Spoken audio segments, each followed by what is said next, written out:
તો હવે નજર કરીએ વિગતવાર સમાચારો પર। સ્થાનિક સ્વરાજ્યની ચૂંટણીના પરિણામો બાદ છોટાઉદેપુર જિલ્લાના ધમોડી ગામમાં તણાવપૂર્ણ પરિસ્થિતિ સર્જાઈ છે। મોટી સડલી જિલ્લા પંચાયત બેઠક ઉપર ભાજપના ઉમેદવાર અશોક રાઠવાની હાર બાદ તેમના સમર્થકોમાં નારાજગી જોવા મળી હતી, જે હવે વિવાદમાં ફેરવાઈ છે।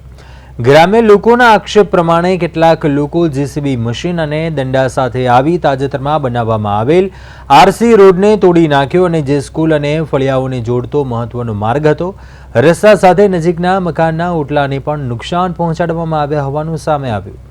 ઘટનાની ગામમાં ભયનો માહોલ જોવા મળ્યો છે અને લોકો ખુલ્લેઆમ બોલતા પણ ડરી રહ્યા છે। જીતેલા ઉમેદવાર સુખરામ રાઠવા ગામમાં પહોંચીને લોકોથી મુલાકાત કરી અને પ્રાંત અધિકારીને રજૂઆત કરી અને બીજી તરફ ભાજપના તાલુકા પ્રમુખે આક્ષેપોને પાયાવિહોણા ગણાવ્યા છે। હાલ ગ્રામ્ય લોકો તંત્ર પાસે ન્યાય અને સુરક્ષાની માંગ કરી રહ્યા છે।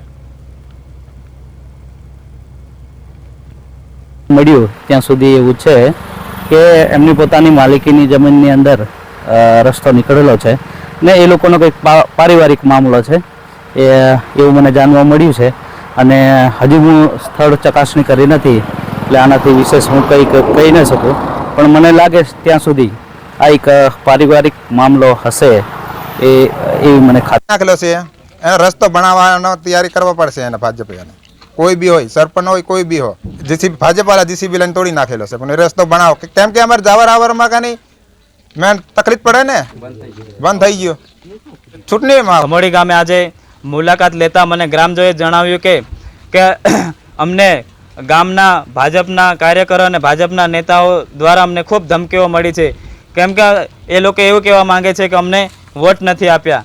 ગ્રામજનો એવું પણ કહી રહ્યા છે કે જ્યારથી મતગણતરી નું રિઝલ્ટ આવ્યું છે ત્યારથી અમને રોજ ધમકાવે છે, ઘરે આવીને ધમકાવે છે, જ્યારે લગ્ન પ્રસંગ હોય કે કોઈ હાટ બજારમાં જતા હોય ત્યાં પણ ધમકાવે છે।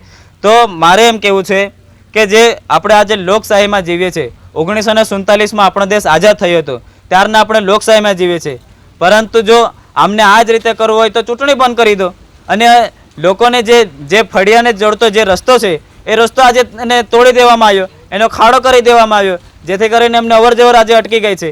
અને આજે એમને હું કહેવા માગું છું કે રોડ જે છે એ પોતાના કોઈના બાપની જાગીર નથી, આ જે રોડ છે એ જનતાના પૈસાના ટેક્સથી બનાવવામાં આવે છે।